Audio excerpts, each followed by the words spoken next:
Welcome to the Napa Valley Center for Spiritual Living. We are a vibrant, inclusive, and spiritual community that seeks to live intentionally, love unconditionally, and see God in all people and in all faiths. We believe the work we do in prayer and in the community creates a world that works for all cultures, races, orientations, and faiths. For over 60 years, we have practiced thinking globally and acting locally to help awaken humanity to its spiritual magnificence. Annually, hundreds of people actively participate in our services, classes, events, and in our Spanish-speaking ministry. And we are training the next generation of spiritual leadership in our ministerial school. In the last few years, because of apparent divisions politically and socially, and because of threats to basic human rights, we have magnified our application of science of mind principles with engagement and compassion in action in the greater Napa Valley community. Our members have participated in women's marches, pride events, and we have hosted speakers on racial issues. We have empowered and mentored diverse leaders in our community and given scholarships to diverse ministerial students. We have donated over 4,000 pounds of food to our local food bank. Our spiritual director, Reverend Jay Lang, has facilitated an interfaith leadership group to hold public prayer vigils and 9/11 commemorations in participation with Jews, Muslims, and Christians. We have fostered the creation of a beloved community in the larger Napa Valley area by honoring community heroes at events and tithing to and partnering with a dozen different nonprofits that share our vision. Together, we've created a Martin Luther King Day of Service where over 1,200 participated in community service annually.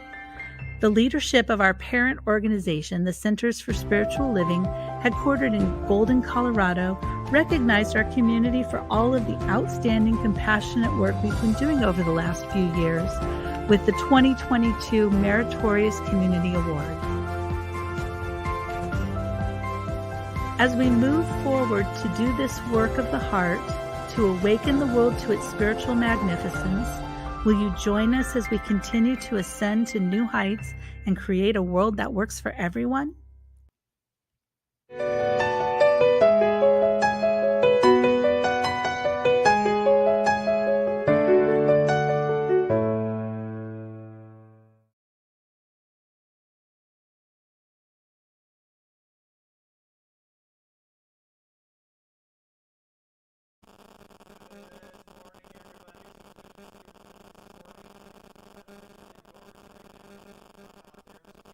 So on this beautiful day, welcome. I'm Reverend Jay Lang. I'm the spiritual director here, and it's good to see everybody. It seems like some of you seems like I saw you somewhere recently.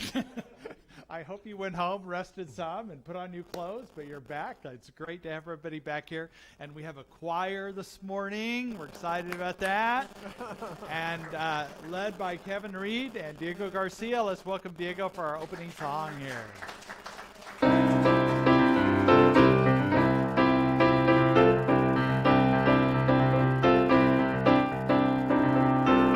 Look at the person next to you. Say, I recognize the God in you. Feel the love in the sanctuary. Lift your voice and repeat after me. We come together. We come together. We come together. In the name of love, we come together. We come together. We come together in the name of love. Take a look at the person next to you. Say, God loves you and I love you too. Feel the voice in the sanctuary. Lift your voice and repeat after me. We come together. We come together. We come together. Of love, we come together. We come together. We come together in the name of love. Every walk of life, every creed and color, in kinship we unite. of the God of each other. Take a look at the person next to you. Say namaste, I bow to you. Feel the love in the sanctuary. Lift your voice and repeat after me. We come together. We come together. Yeah, we come together. In the name of love, we come together.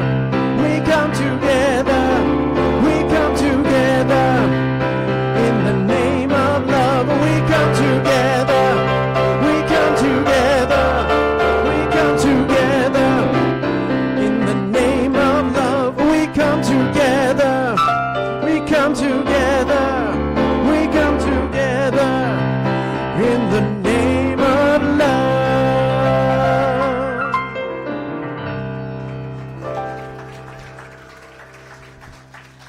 So lovely. We do come together today. So good to have everybody here. Reverend Janet, great to have you in the house. I didn't really expect you before 10:30, so I'm glad you came. There's a track record for that, you know. We'd like to begin with our vision and mission statement. If you'll look up on the screen and read with me. We are an inclusive community for spiritual growth and compassion and action. And our mission statement, we are co-creating a world that works for everyone by living intentionally, loving unconditionally, and seeing God in all people and all faiths. The glorious affirmation for us. And it just felt like we were there last night, that we were creating a world that works for everyone. A beautiful night that we had. And and I remember Diego's words as he sang Moon Dance last night, a fabulous night to make romance. What a great song that is. But it felt like we were making romance, not in an intimate way, but in a community way, that we were making love together. I don't think I'm supposed to say that, am I? We were creating love. How about that?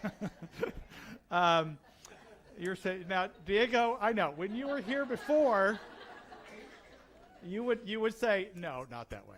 No. You would help me out. So I'm looking for that from you. Okay. Okay. I see where he's going with it, though. Yes, it's about joyous abundance towards the creation. That's it. They're all around us, outside of us. Thank you, Diego. I appreciate that. We also are continuing to honor LGBTQ Pride Month.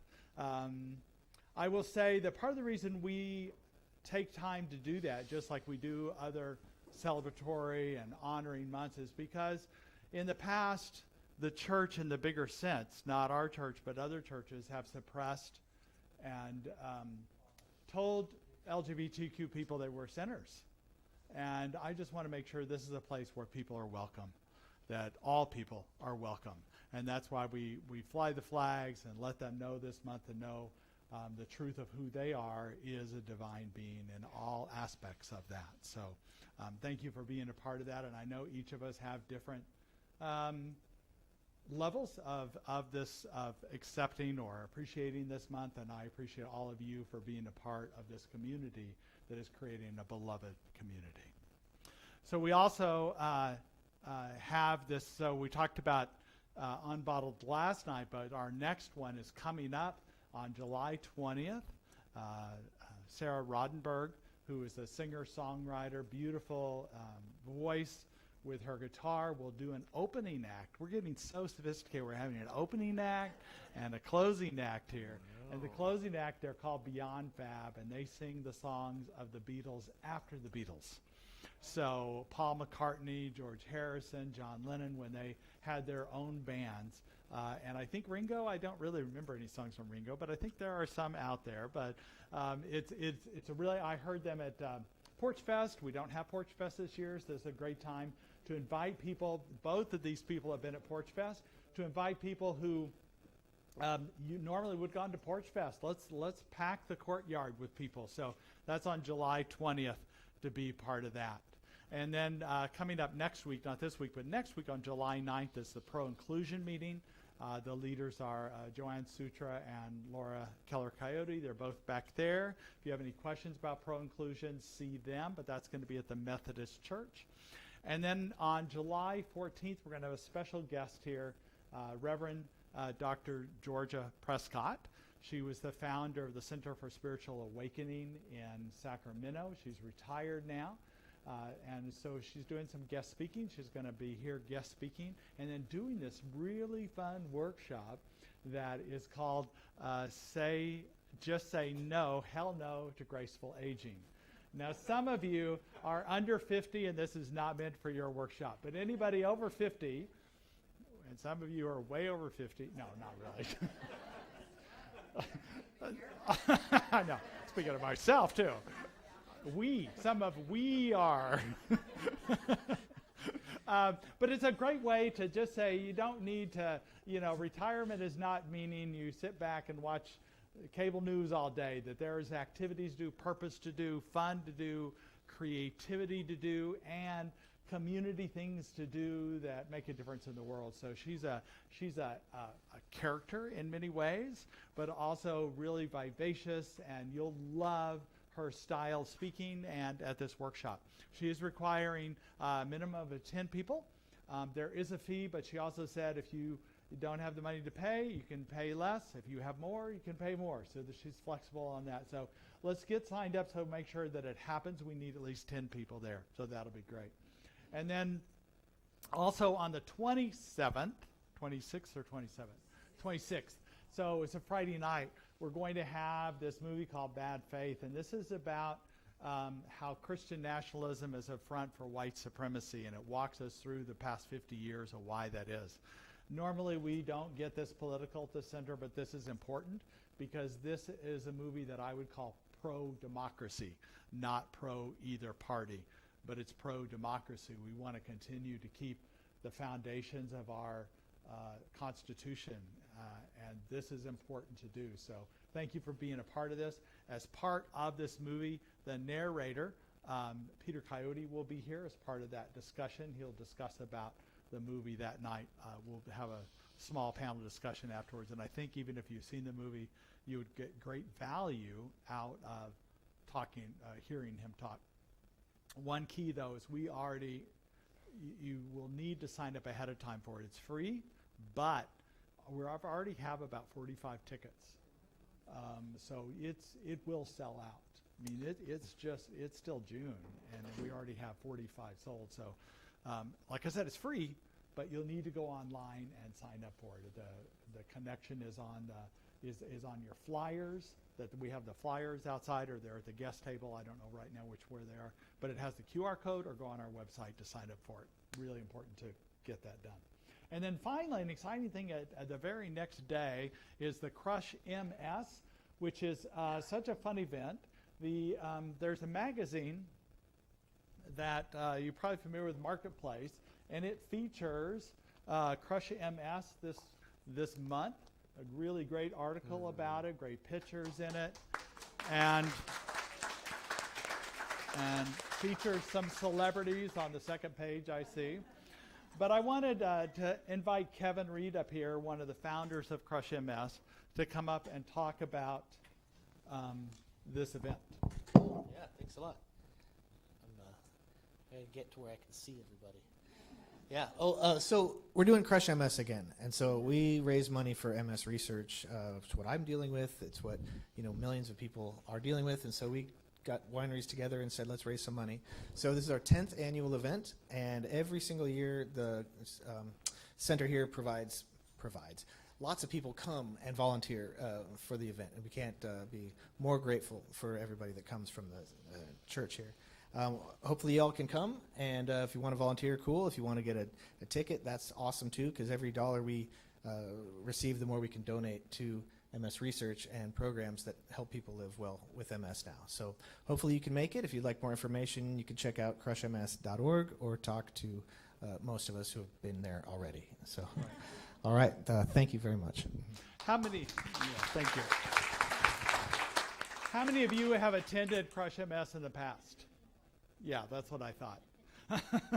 So you know how important this event is, and it's been a focus of our compassion and action every year, as much as something like Martin Luther King Day of compassion and action is, so that we show up in force to volunteer for that because we believe in supporting that. And it's members of our community. It's out at the Reed Family Vineyard, and it's a great day to do that. So we're excited about that. On a more contemplative note, sadder note, we do have 2 services today for friends that we will miss. The first one is right here in this sanctuary at 12:30 of Carl Klinkenbeard. And it's going to be real informal. We'll just sit in a circle here and have share stories about Carl. And we have a slideshow and some music, but please join us for that. That'll be right here. So we'll have time for prayers with a practitioner, and then we'll sit here in a circle with Janet Champion and share stories. I know I have fond memories of him. And then also at 2 o'clock, the son of Connie Millimaki, who's a member here, her son, Alan, passed away in a motorcycle accident, and his memorial will be at Crosswalk Church, community church. It's on 1st Street. If you don't know where that is, it's pretty easy to find. Lots of good parking there. And that's at 2 p.m. And that's part of the reason why Reverend Janet is here. She's going to be officiating that service at Crosswalk. So we appreciate Reverend Janet doing that. We hold the families all in prayer and as we move into this sacred time. Please know that on Wednesdays we do have our regular 6 o'clock meditation. Every Wednesday we're here, 6 o'clock. And it's a nice place to just kind of bring it into the evening and gratitude and peace. And now we'll begin the sacred part of our service.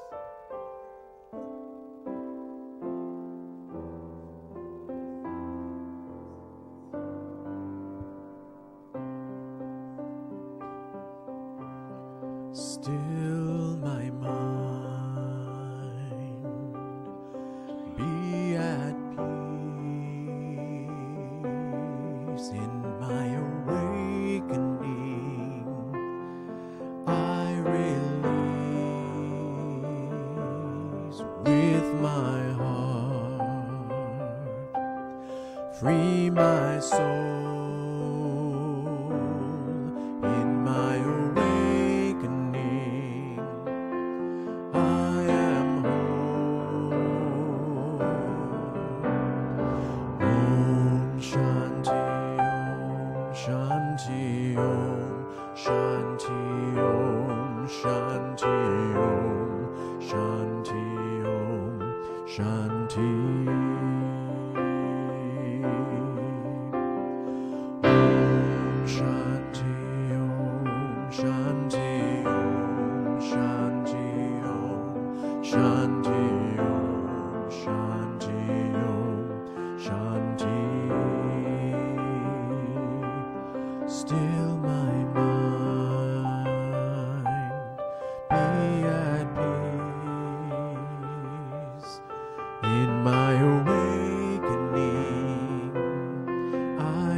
Just recognizing that beautiful moment of unity and creation.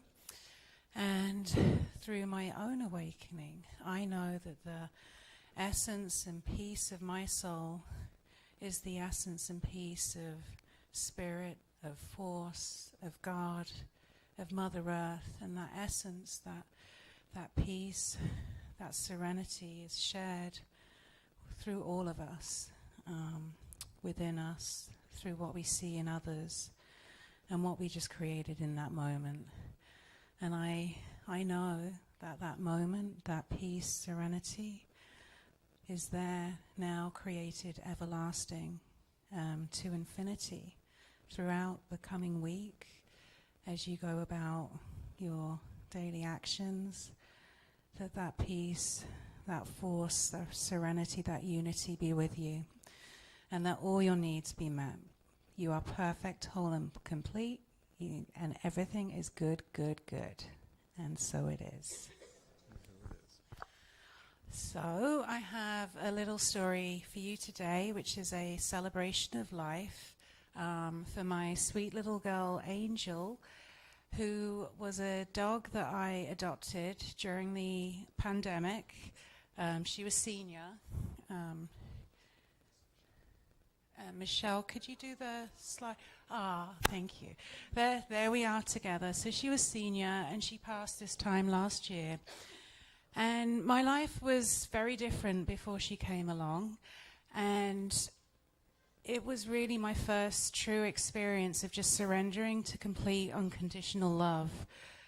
And that just broke off all the shackles that were around my heart, all the casing, everything that had just built up over my life. And it just burst off, and I was just radiating this love, and it just changed my whole life.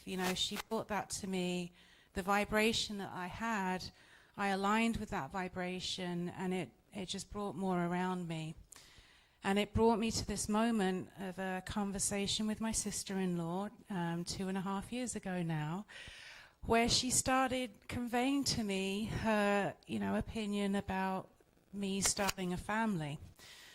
Now, I felt the energy within me rise to shut her down with my canned response that I had for everyone. And I stopped, and I let that energy drop, and I listened with my heart, because I was in tune, I was in alignment. And the next moment I know I'm, overcome with tears and just a deep emotion to know that my destiny at that moment was forever changed, because now it was the start of my journey to become a mother. And, just think how many times when somebody is talking to you, you're just dismissive of what they're saying. And, yes, you should have a filter. But sometimes when it's somebody coming from their heart, and that's God being channeled through them, it just shows, just listen with your heart instead of that whole yeah. So I have more to thank for Angel, because she really made this journey to motherhood easy. I held the vibration of being a mother every single day, because I was her mother. She chose me for her mother. And, often when we want something, we know we want it, but we feel that we don't have it. And that creates a situation where we stay in that place of not having, i.e., I want to be a mother, but I don't have a child, so I feel that. But with Angel, I was a mother every day, and everybody saw me as a mother every day. And thanks to Angel, I woke up grateful every single day. The second I woke up, I would just hear her. I was joyful, I was happy, I was grateful. And all throughout the day, every time I looked upon her, every time I thought of her, I just embodied gratitude. Because what we focus on grows. And what we are grateful for, the more we are grateful, the more we are grateful, and the more we have to be grateful for. Now, when she passed last year, I didn't wake up feeling grateful for a while. However, when I surrendered to her passing and I stopped trying to find the meaning in it and I just surrendered, there came a day where I did wake up feeling grateful just to be grateful.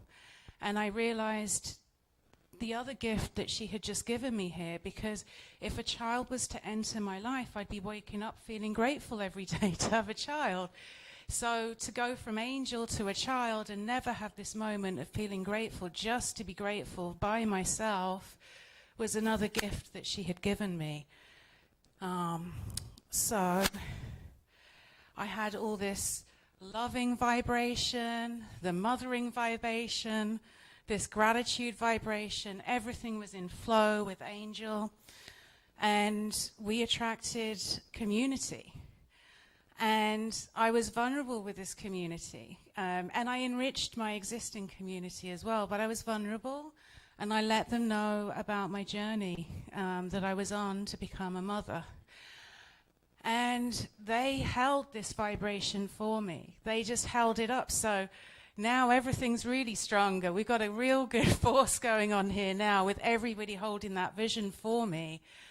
And, you know, we often hold back on telling people what's, you know, in our hearts or what's going on because of just in case it doesn't work out. Well, that's bracing for impact. And, because of this community, I have a lot to thank. But also, when things didn't go so well, I just had more people to be there for me through that vulnerability. So today, I celebrate Angel for her support with me ascending to higher heights with my spiritual vibration. And I also really celebrate the fact that she really helped my journey to becoming a mother, and that here I stand today at 18 weeks pregnant.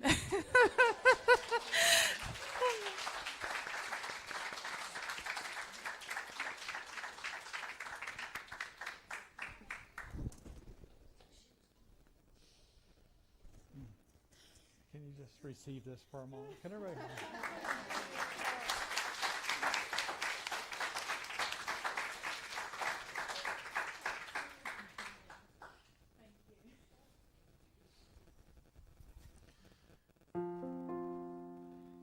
It's us.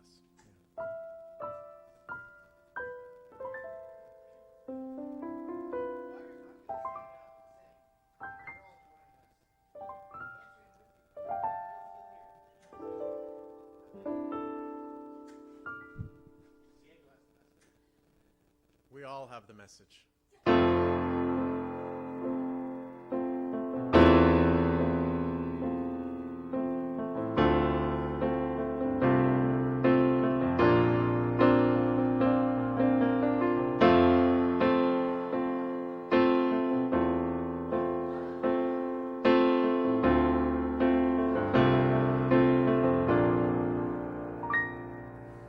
There's one power, invisible, and you see it everywhere and every day. One power indescribable, and you speak of it with every word you say. Mysterious till you know the truth, as simple as the love inside of you. Call it God, call it Spirit, call it Jesus, call it Lord, call it Buddha, Baha'u'llah, angel's wings or heaven's door. But whatever name you give it, it's all one power, can't you see? It's the power of the love in you and me.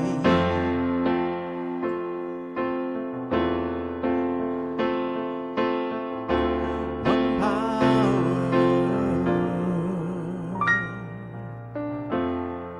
We speak so many languages, have different clothing, different colors, different names. But different is only dangerous when we forget that in our heart we're all the same. once we close our eyes and see that such distances were never meant to be.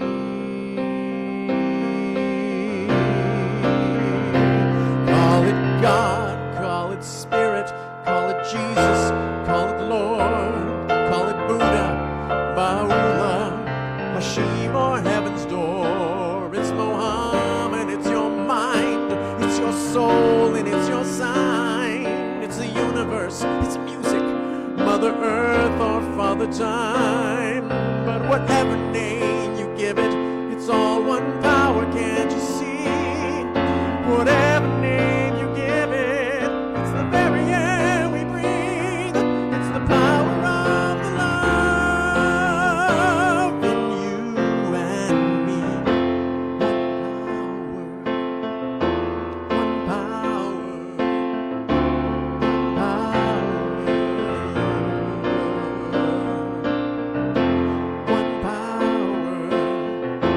one power, one power, one power.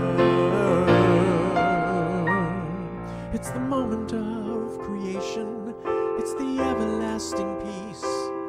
It's the freedom of forgiveness. It's the sweetness of release. It's the joy of inspiration. It's the sunshine on your face. It's the birthright of all nations. It's the boundlessness of space. It's the beauty of a baby, the serenity of sleep. It's the anger we abandon. It's the love that's most deep. It's one power. One power. One power. What we are is one.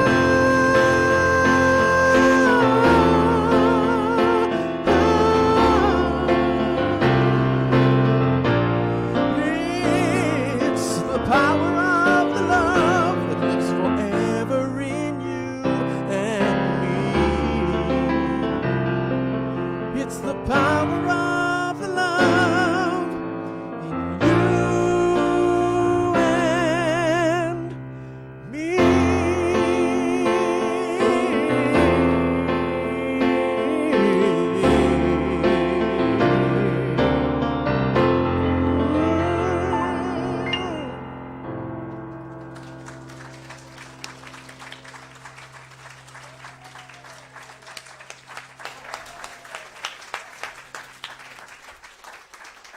I'd like you all to stand up and give yourself a standing ovation.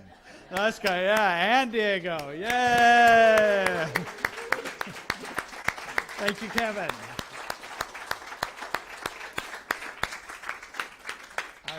Can I have an amen on that? Amen. Yeah, beautiful, beautiful. I remember you singing that song like at candlelight services, and so beautiful. Thank you for being here today and bringing that to our community and feeling that one power, that oneness that is all there is. And that's hard to feel sometimes these days when things seem divided, when things seem opinionated. I don't know what else to say about it. How do you describe these times? I think in 20 years I'll be fascinated to see what they say about these days. But what I know is that there are certain truths at this center, spiritual principles, that we need to anchor to. Because that's going to be our anchor in the storm of divisiveness, of future things that will happen, of people and their expressions. And it's an anchor to the truth of what is. And one power, oneness, is the most important of all of those principles. That even those whom we differ, those of you whom are different races, cultures, orientations, faith, gender identifications, we're all one, and it is that spirit that holds arms, imaginary arms. We don't believe in a form of God or anything, but I imagine it to be holding us, that is the one, and we are that one, also the one holding it at the same time. That we are this uniqueness. And today my topic is about higher heights. And it's an interesting topic because so many people, including myself, climb either metaphorical or physical mountains in order to achieve something, in order to find something, discover something. The old, the person who climbed the mountain to talk to guru on the mountaintop. But there's stories throughout time of, like the Old Testament, they built a Tower of Babel. And in Samaria and Greek mythology, they stacked mountains on top of each other. And indigenous cultures in what is now Mexico and the southwestern United States, they built pyramids to try and ascend to God, or almost to be like God. A great house that was destroyed with thunderbolts.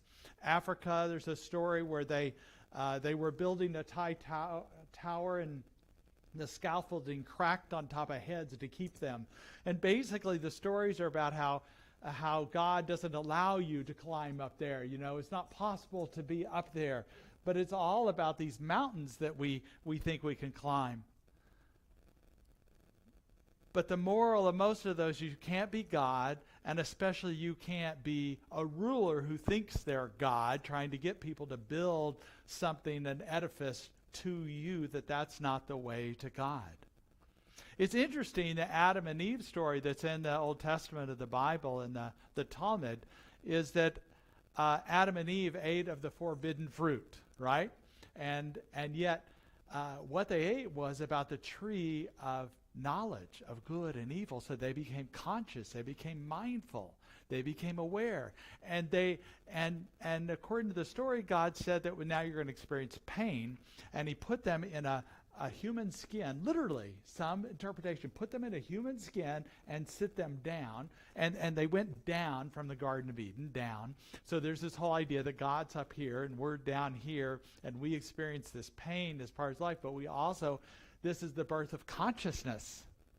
The birth that we are aware, and we can be in this plane and aware of being in the Garden of Eden, and in our contemplative time that we seek to create heaven on earth, right? And what's amazing about this is we don't have to go anywhere at all to find God, because God is not up there. God is right here with us. But it doesn't keep us from trying at the same time. And maybe that journey is important. Abraham in the Bible climbed a mountain to offer sacrifices. Moses climbed a mountain several times to commune with God and receive the 10 Commandments. Jesus went to the mountain to pray. The disciples went into the upper room and had a mystical experience in that room. I had a former minister who, when he started to pray, he would always say, "Let's go to the upper room." And that was just to say, he wasn't saying, we need to climb some stairs, but just ascend and in our consciousness raise it up to a higher height in that way. In the Islamic folklore, there's a saying that says, if the mountain won't come to Muhammad, then Muhammad must go to the mountain. Remember that one? Think about that for a minute. If we don't experience God right where we are, which sometimes I'm there too. I just don't feel it. I don't know what's going on. I'm sad. I'm upset. I'm confused, and just sitting there breathing is not working, right? So I get up and move. I journey. I take a walk. I talk to somebody. Phone a friend, right? Phone a practitioner. Do something to change my energy. So maybe that journey is needed.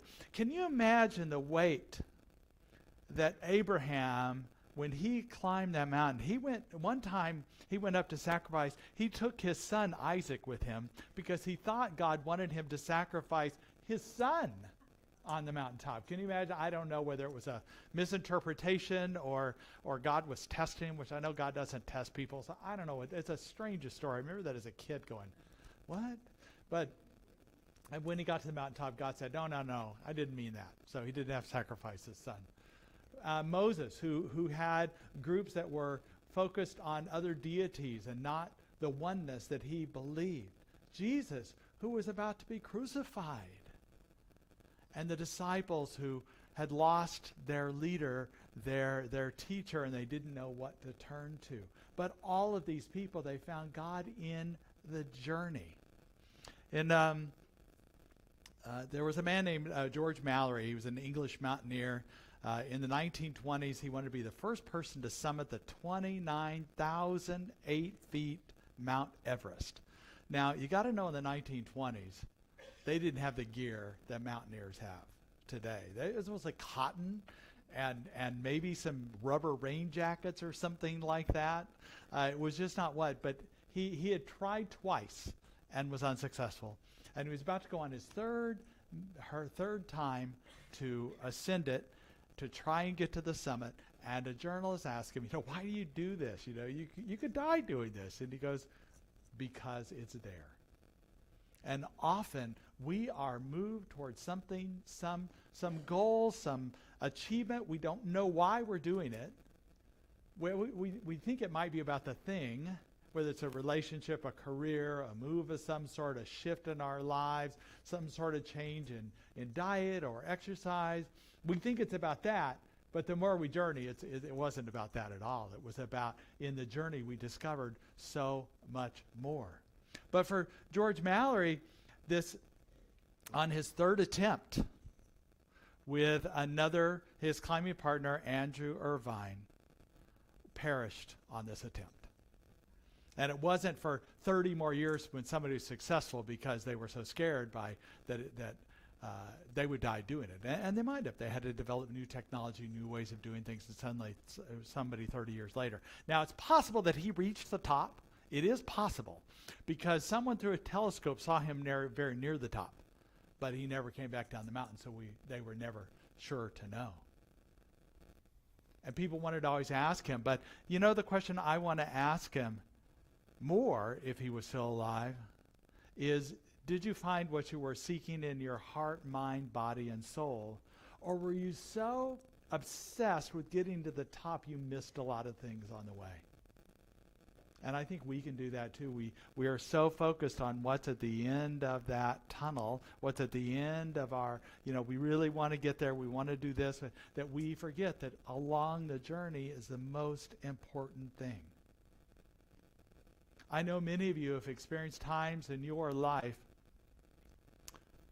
when you thought you were making a shift because of a certain job, a certain relationship, a certain health concern you had, or a certain exercise program, diet program, whatever you want, and you were willing, because you are mindful people, you are willing to be open along the way and what you discovered along the way. Whether you reached the end or not, whether it lasted that long, or you've got there and you didn't realize it wasn't that important anyway. You discovered things along the way that were the most important things. I've heard so many stories about people with health challenges.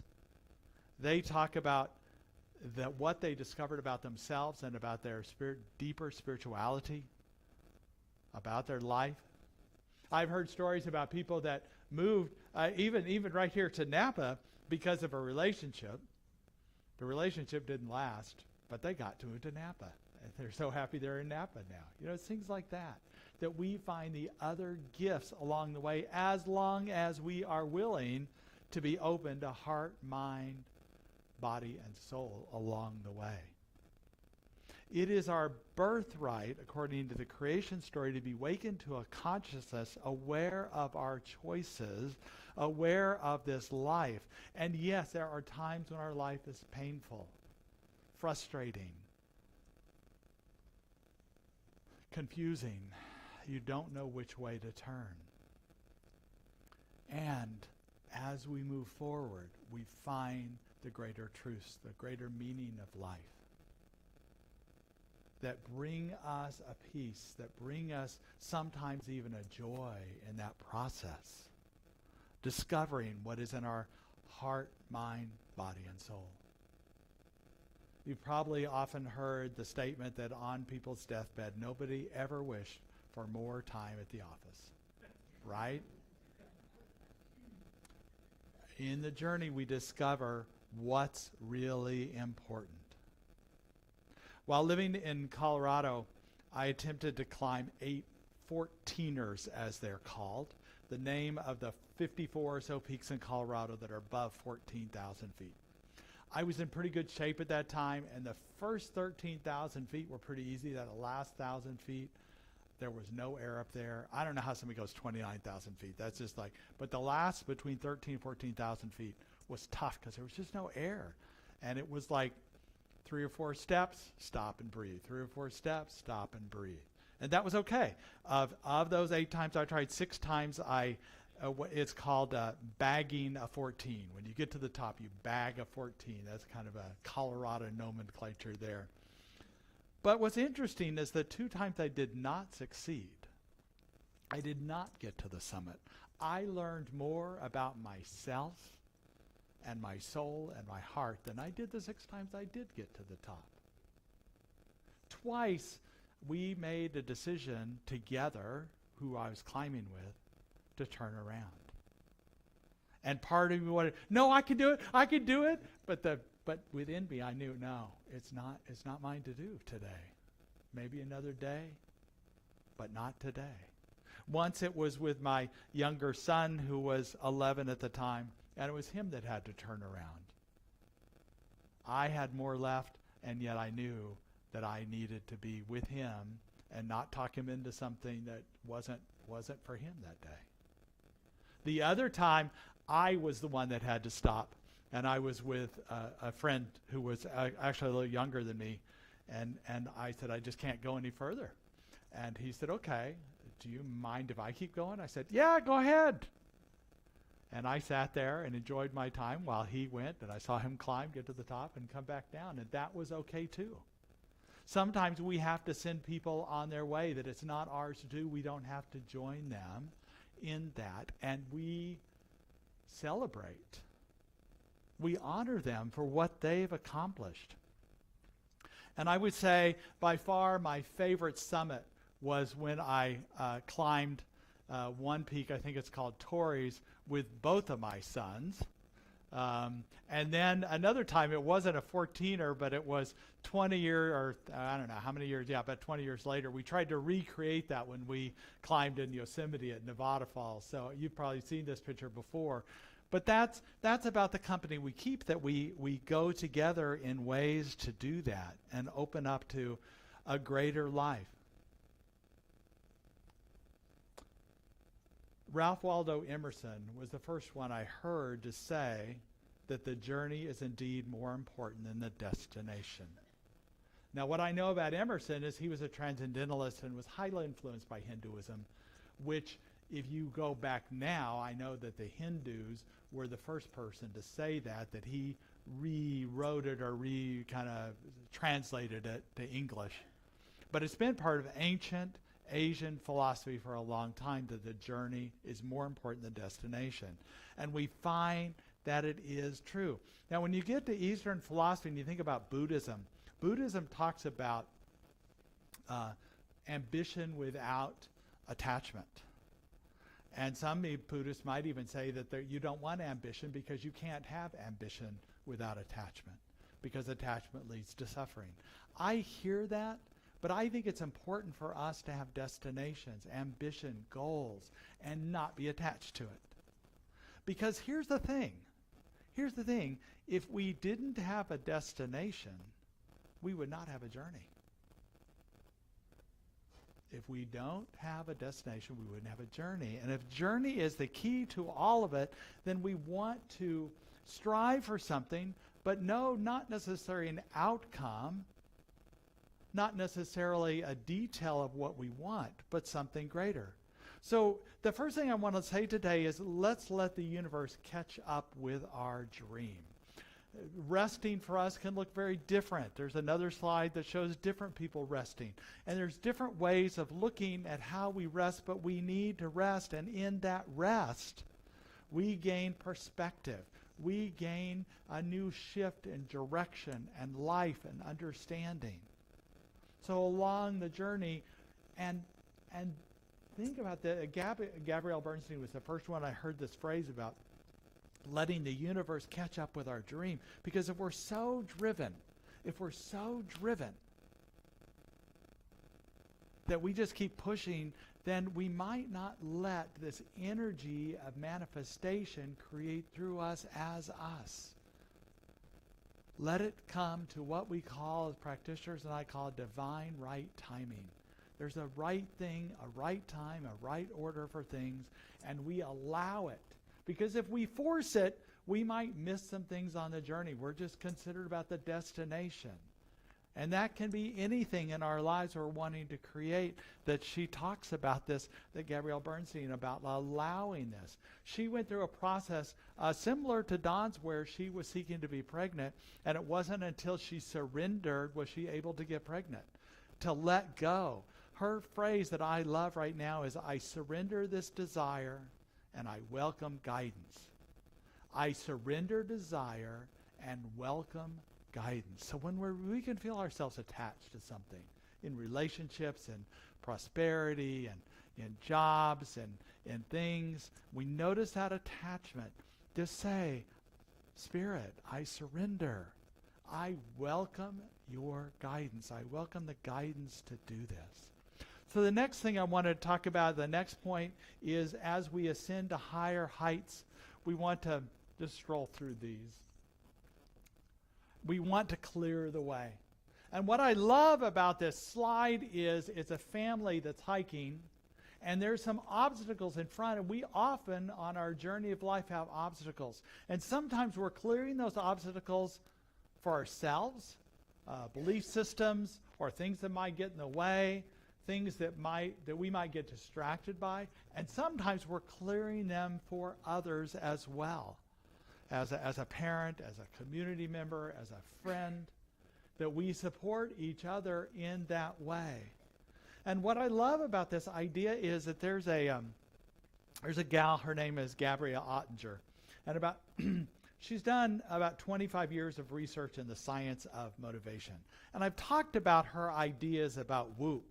And what she is saying, what her research, it's important because sometimes as metaphysicians, as religious scientists, we think that if we think like we have a goal, and if we think about obstacles, then we're going to create those obstacles. So we just don't think about obstacles because I don't want to give energy to that there's going to be this obstacle.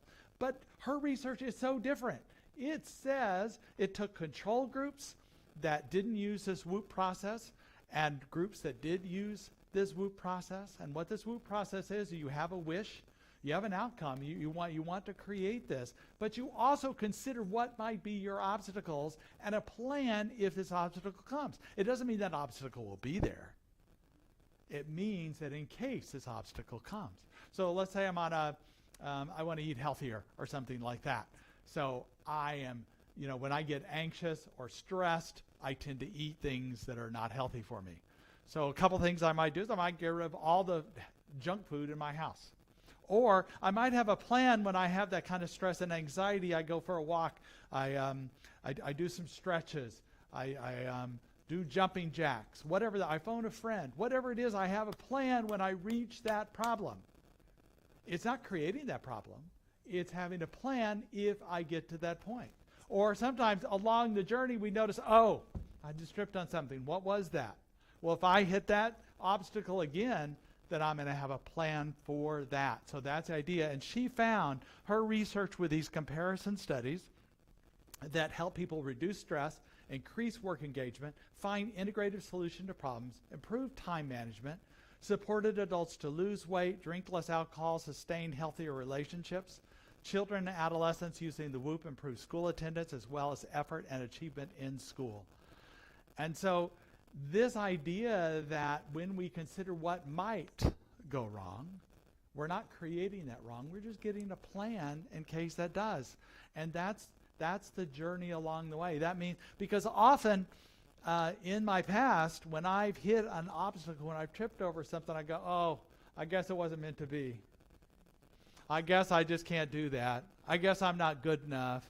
I'll just go back over here and do this over here because I can't do that. Instead, I know this is my wish. I know this is my desire. I know this is my passion. And I want to move in this direction. And I want to move away those obstacles. Get rid of them. Just they're gone. And I can also in prayer just have them disappear.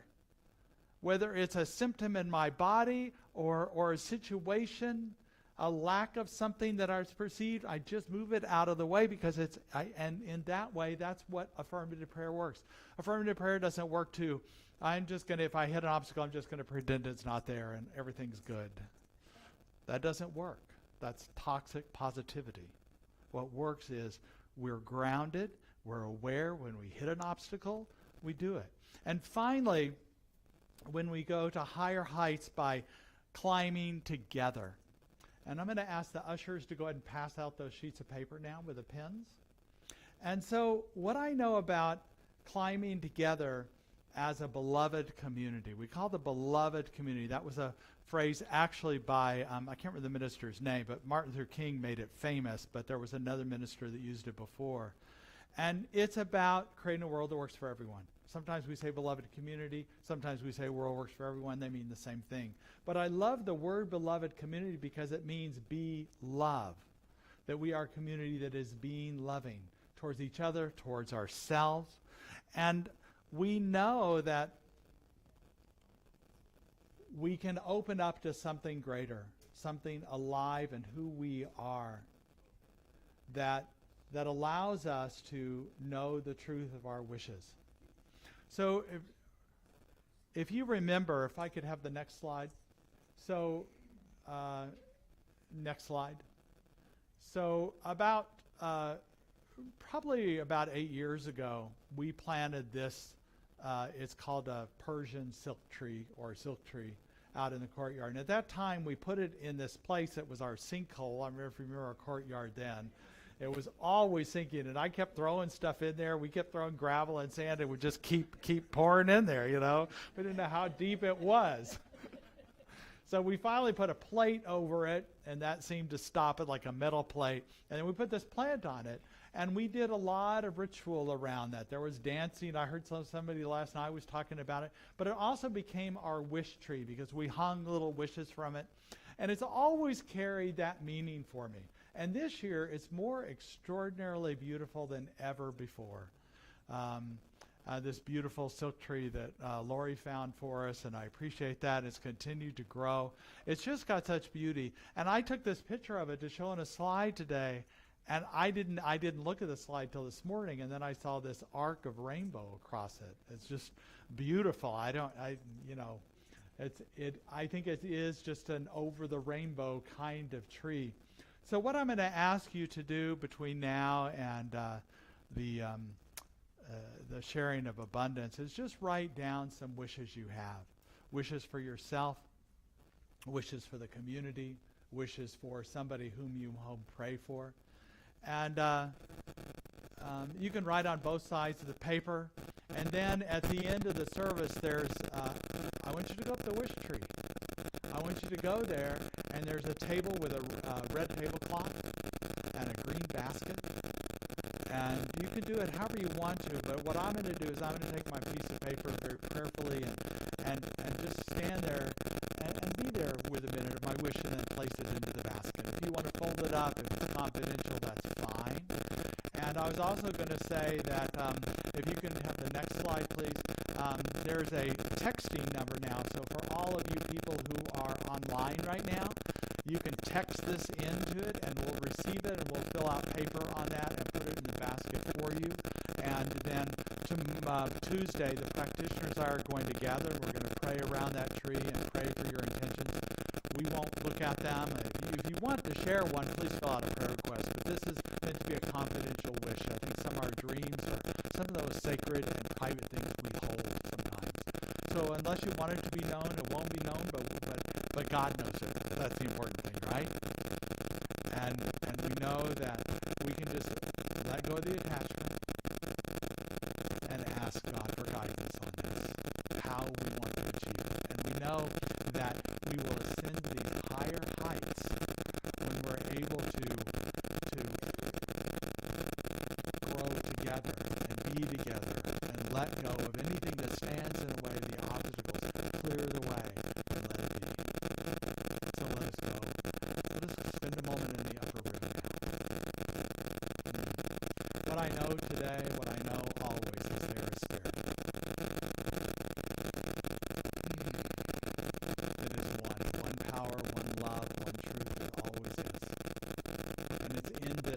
this becoming, this emerging Spirit through us is this greatness, is this higher height that we get ascend to. What I know is Spirit hears our request for our dreams. And the universe responds. The universe always responds. And we know this to be truth as we let our dreams raise up into the consciousness, into the ethers, knowing it is already so. And for this we're grateful. And so it is. And so it is.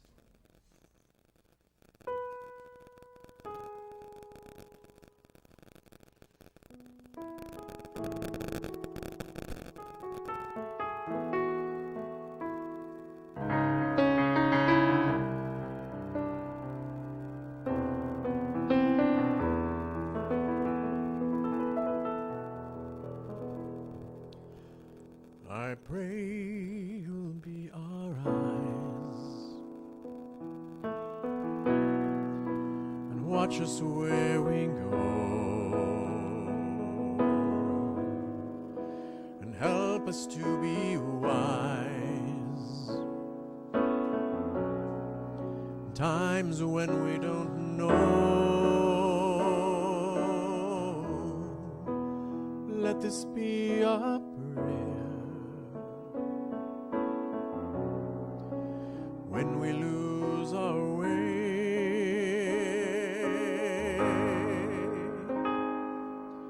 lead us to a place, guide us with your grace, to a place where we'll be safe. La luce che tu dai nel cuore resterà a ricordarci che when stars go out each night,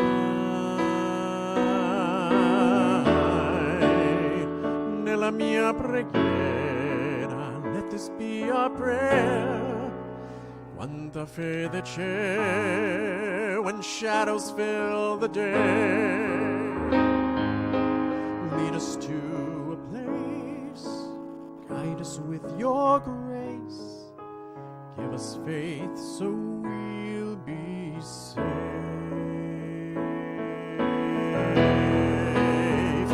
Sogniamo un mondo senza più violenza, un mondo di giustizia e di speranza. Ognuno dia la mano al suo vicino, simbolo di pace, di fraternità. La forza che ci dai, we ask that life be kind, and desiderio che, and watch us from above. Ognuno trovi amore, we hope each soul will find, intorno e dentro sé, another soul to love. Let this be our prayer, let this be our prayer, just like every child, just like every child, need to find a place, guide us with your grace, give us faith so we'll be safe. E la fede che hai acceso in noi, sento che ci salverà.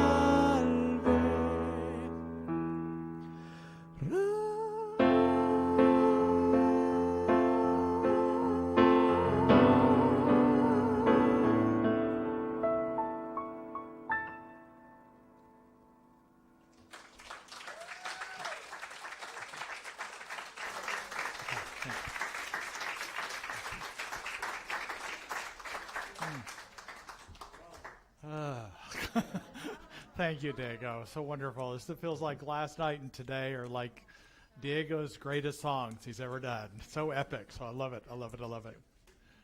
If I could have the ushers come forward, and Judy, if you could bring those big baskets back up instead of the regular offering plates. I think we need those to return if any pins or anything like that you want to put in there. Yeah, use those for the offering today. So we appreciate all of you for participating in the law of circulation. We know that which you give returns to you in many, many ways, in body, mind, spirit, and soul. And there's many ways to give, both through texting, through online contributions, as well as financial contributions. And what I ask you is to take your hand and put it over your heart to represent that which you're giving today, or you've given in the past, or you'll give in the future, and know that this is prosperity within that you are speaking from. And we say, divine love as me blesses and multiplies all that I am, all that I have, and all that I circulate. And so it is. Gratitude before me, gratitude behind me, gratitude to the left of me, gratitude to the right of me, gratitude above me, gratitude below me, gratitude within me, gratitude all around me. I'm so grateful, I'm so grateful, I'm so grateful, I'm so grateful, I'm so grateful, I'm so grateful, I'm so grateful, I'm so grateful. Gratitude before me, gratitude behind me, gratitude to the left of me, gratitude to the right of me, gratitude above me, gratitude below me, gratitude within me, gratitude all around me. I'm so grateful, I'm so grateful, I'm so grateful, I'm so grateful, I'm so grateful, I'm so grateful, I'm so grateful, I'm so grateful.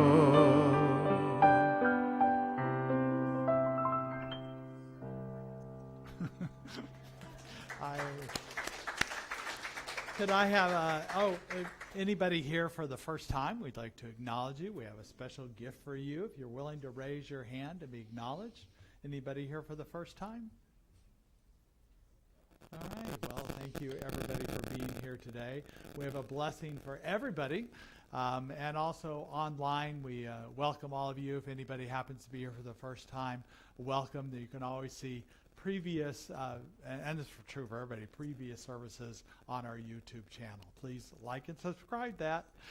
And our blessing today, raise our hands and we say, we bless you today, knowing that the peace and happiness you seek is also seeking you. We honor your inner radiance as you let your light shine in the world. We are grateful for your presence in our community, and so it is. If I could have our practitioners come forward, please. Sean is also going to be there. He's back at sound, but he'll be up here for prayers also once he's finished sound. Thank you for subbing for us today. And Dawn will be out with me greeting people as well, so she can do prayers later.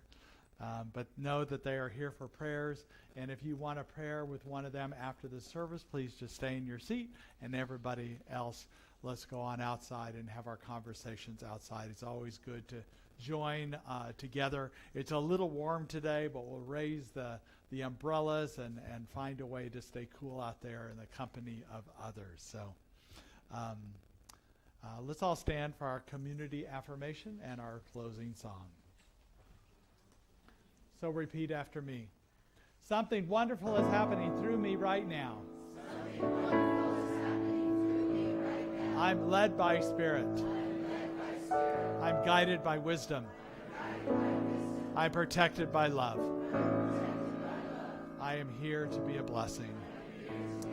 I am so grateful. And so it is. So it is. Let there be peace. I am a stand for peace. Let there be love.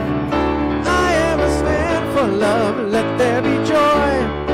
I am a stand for joy. We are making a new world now. So let there be peace. I am a stand for peace. Let there be love. I am a stand for love. Let there be joy. I am a stand for joy. We are making a new world now. We are making a new world now. Pray and go in peace.